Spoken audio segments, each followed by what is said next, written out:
so I'm going to increase the size of this. The first thing that we're going to do is, if we're creating, by the way, this is a modified version of Swarmkit. The only thing that this modified version of Swarmkit has is every 5 seconds it generates a new certificate instead of using a user-configured option. As I told you, 1 hour is the minimum. We really don't want people to shoot themselves in the foot, and so 1 hour is the minimum. But for me, I put myself 5 seconds because it's a lot cooler, instead of you waiting an hour until the next rotation. Okay, so the first thing I'm going to do is I'm going to create a node, and this node is going to be obviously a manager. And the moment I click this, what effectively is happening is automatically a certificate authority got created, self-signed authority, certificates got generated for this manager, and essentially the manager is up and running. A particular detail that I'd like to point out is every 5 seconds you're going to see something appearing on the screen. And that is obviously the manager rotating the certificate every 5 seconds, as I told you it would. Second thing that I'm going to do is I'm going to do inspect to the cluster to obtain the token. And now that I have this token, I can effectively join a new node to the cluster. So I paste the token in. This is a swarm token join. It effectively says join this cluster at this swarm at this IP address using this token. Once I click enter, we see that it actually has joined, and the detail is going to be the same thing every 5 seconds. Certificate of the agent or the worker is going to be rotated. Okay, so I can actually prove to you that this is working and that we have 2 nodes in the system by doing a node ls. And so we have 2 nodes in this system and they're working just fine.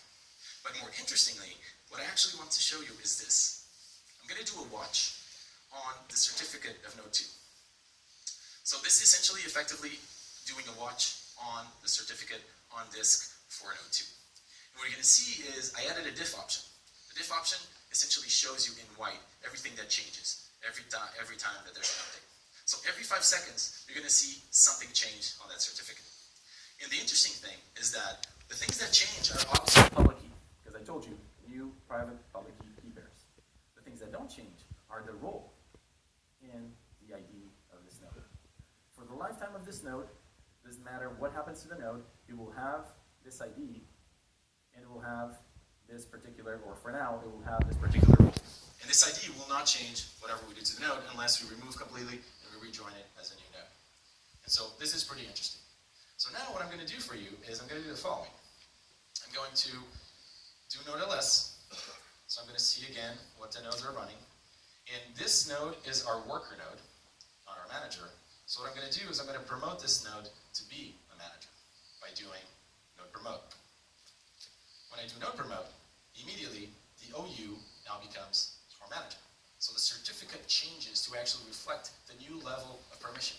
So we just promoted this particular node from a tuba player to a drums player. But note that the CN is still the same. Therefore, the node identity remains the same.